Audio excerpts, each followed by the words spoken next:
સુરતમાં ઘણા બસ ચાલકો પેસેન્જરને વહેલા ઉતારવા માટે અથવા શોર્ટકટ લેવાના ચક્કરમાં હીરાબાગ સર્કલ જેવા વ્યસ્ત વિસ્તારમાં રોંગ સાઈડમાં બસો હંકારે છે. આના કારણે અન્ય વાહન ચાલકોને માટે જોખમ ઊભું થાય છે. વરાછા વિસ્તારમાં ટ્રાફિકની સમસ્યાને હળવી કરવા અને માર્ગ અકસ્માતો અટકાવવા માટે સુરત ટ્રાફિક પોલીસ એક્શન મોડમાં છે.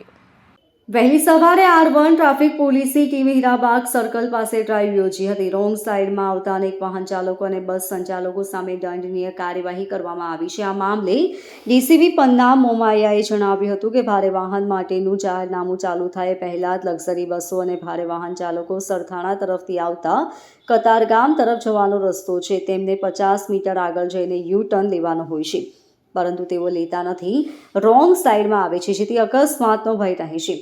સવારમાં સ્કૂલે જતા અને દૂધ લેવા નીકળતા લોકોને ભારે સમસ્યાનો સામનો કરવો પડે છે, જેને લઈને સવારથી જ ત્યાં પોલીસ દ્વારા કાર્યવાહી હાથ ધરવામાં આવી હતી.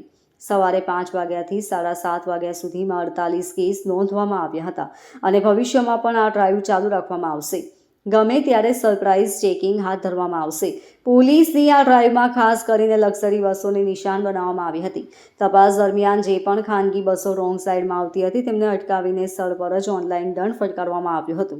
પોલીસને આ કામગીરીને જોઈને અન્ય બસ ચાલકોમાં ફફડાટ વ્યાપી ગયો હતો. માત્ર બસ જ નહીં પરંતુ રોંગ સાઈડમાં આવતા 2 વ્હીલર અને અન્ય 4 વ્હીલર ચાલકોને પણ પોલીસે છોડ્યા ન હતા અને તમામને દંડ ફટકાર્યો હતો.